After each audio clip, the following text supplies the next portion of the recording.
tey nag dañuy wax ci benn légende koo xam ni turam dootul fay ci histoire bu Sénégal donte ci mbiru tàggat yaram la doon yëngu muy Pape Bouba Diop yàlla na suuf woyof ci kawam ndax génération am particulièrement moom mi nga xam ni moo dugal bii bu njëkk bu Sénégal marqué ci coupe du monde en 2002 dañoo révéloo ay ndaw yu bari jooyloo itam ay mag.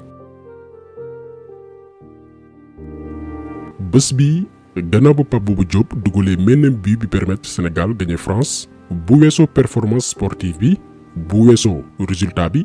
dafa amoon lu bari lu mu doon symboliser ndax umpaliwu leen ni ñoom France ñoo ñu colonisé colonisation boo xamante nii dafa dem ba tënk suñu xel yi ba ñu bari ci ñun jàpp ni ñoom tubaab yi ñoo ñu mën ci fànn wu ne. génération ñoom Pape Bouba Diop El Hadj Diouf Khalilou Fadiga Aliou Cissé Moussa Ndiaye daal di wone ci tàggat yaram misaal ni bu ñu gëmee suñu bopp donte néew lañ kàttan donte amuñu ay moyens yi ñoom tubaab yi am mën nañ def ay miracle.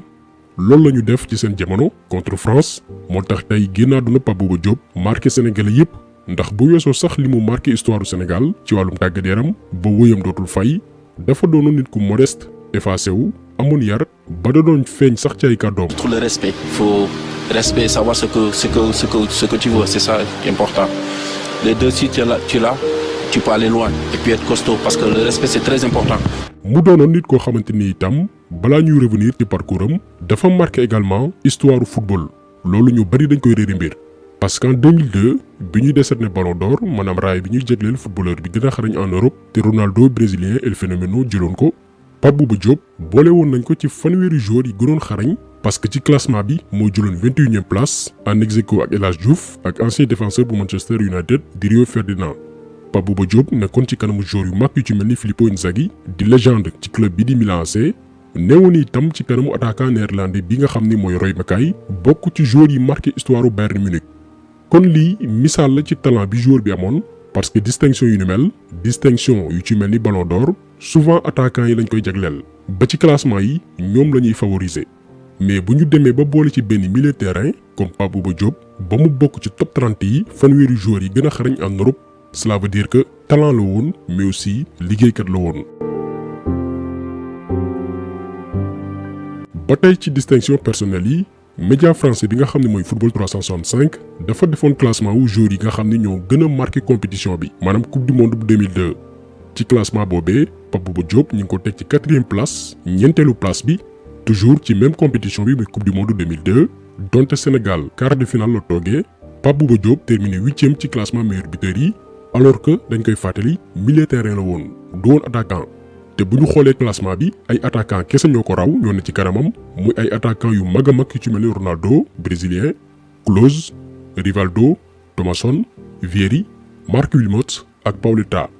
Pape Bouba Diop nekkoon seul joueur boo xamante ni du attaquant bu bokk ci top 10 soulier d'or bu coupe du monde bu 2002 gannaaw ba mu dugalee 3 buts ci boobee compétition. but yooyu noonu permettre ko moom Pape Bouba Diop mu nekk footballeur sénégalais bi ëpp lu mu dugal ci histoire en coupe du monde record boobu noonu depuis 2002 kenn mënu koo battre. ci wàllum jaar-jaar mën nañ ni Pape Bouba Diop dafa rampé maanaam xëyru rek lépp sotti ci carrière am parce que gannaaw ba mu gënee si àdduna le 28 janvier 1978 juróomi at lañ ci teg mu tàmbali jouer football ci mbedd yi comme ni ko bépp xale Sénégal di defee.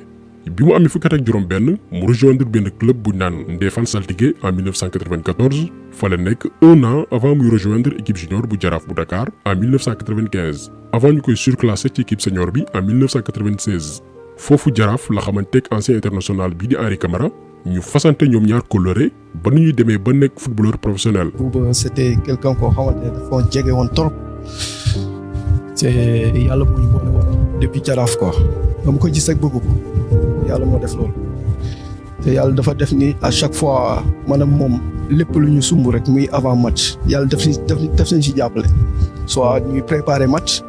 ma ne ko tey bu ñu dugalee nii nañuy def te yàlla day def ñu dimbali si man ak moom kenn dina si dugal donc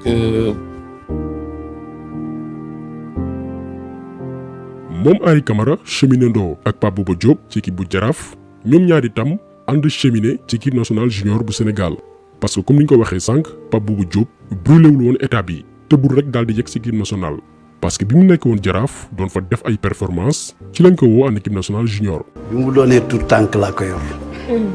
yoreewu ma ko équipe nationale